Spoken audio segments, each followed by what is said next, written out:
सागर के ड्रैगन राजा की गाथा। पूर्वी सागर का भव्य ड्रैगन महल, जहां जैड के सिंहासन पर बैठे थे ओगवांग राजसी ड्रैगन राजा। उनके चारों ओर उनके जलमग्न साम्राज्य की चमचमाती अद्भुत वस्तुएं, अनमोल मोती और दुर्लभ समुद्री जीवों का जादुई संसार फैला हुआ था। यह कहानी है ओगवांग की, पूर्वी सागर के ड्रैगन राजा की।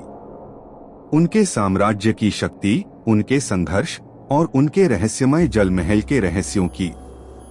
ड्रैगन राजा की उत्पत्ति। नीले सागर की गहराई में एक ऐसा जल महल था जिसकी सुंदरता का वर्णन शब्दों में करना कठिन है। मूंगामनियों से सजे हुए शिखर, मोतियों से जड़ी दीवारें और हल्के जल प्रकाश में चमकता एक स्वप्निल संसार। इसके केंद्र में स्थित था ओगवांग का सिंहासन, जो नक्काशीदार जैड से बना था। ओगवांग कोई साधारण ड्रैगन नहीं थे। प्राचीन युग में जन्मे उनकी चांदी सी चमचमाती शल्कें और सूर्य जैसे चमकते नेत्र उनकी शक्ति के प्रतीक थे। ऐसा माना जाता है कि उन्होंने अपने पिता से यह मुकुट प्राप्त किया, जिन्होंने समुद्र की लहरों को आकार दिया था। ओगवांग के शासनकाल में सागर संतुलन में था। वे अपनी पूंछ की एक झटके से तूफानों को बुला सकते थे, लेकिन वे अक्सर बारिश लाकर सूखी धरती को हरा भरा करते और थके हुए नाविकों के लिए तूफान शांत कर देते थे। परंतु उनका यह शांत शासन चुनौतियों से अछूता नहीं था। सम्राट का आह्वान। एक दिन चीन के सम्राट का एक फरमान आया।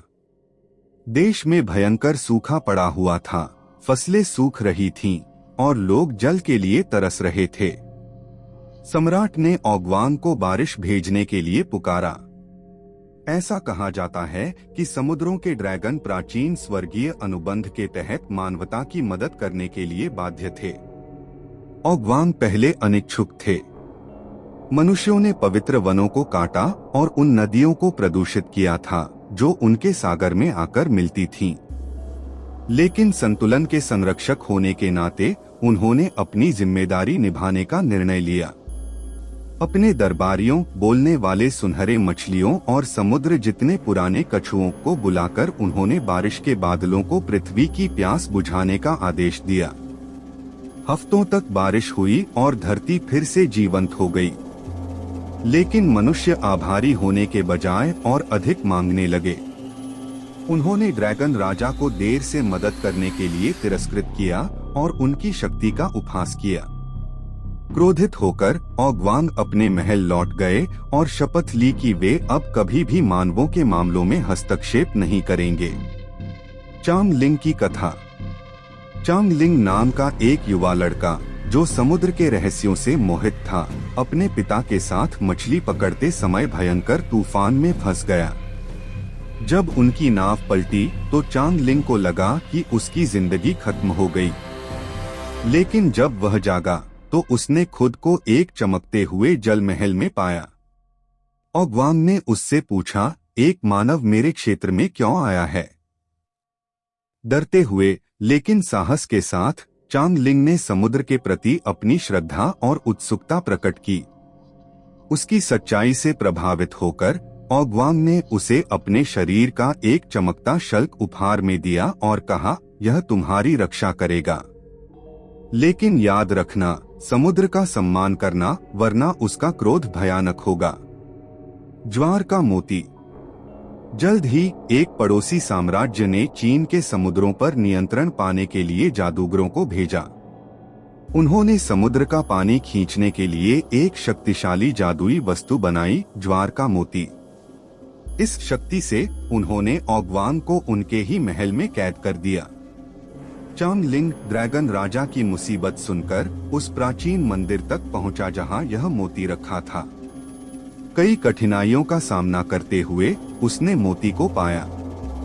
लेकिन जब उसने इसे छुआ तो उसका सामना इसके निर्माता की आत्मा से हुआ, जो ओगवांग से बदला लेना चाहता था। चांगलिंग ने अपनी बुद्धिमानी और साहस से आत्मा को समझाया कि संतुलन बनाए रखना आवश्यक है। उसकी वाणी से प्रभावित होकर आत्मा ने अपना क्रोध त्याग दिया।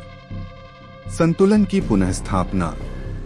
चांगलिंग ने मोती की शक्ति से ओगवान को मुक्त किया। आजाद होकर ओगवान ने अपनी शक्ति का प्रदर्शन करते हुए जादूगरों को पराजित किया। ड्रैगन राजा ने चांगलिंग के साहस को सम्मानित किया और समुद्रों की रक्षा के लिए मनुष्यों और ड्रैगन के बीच एक नया समझौता किया। ओगवान की विरासत।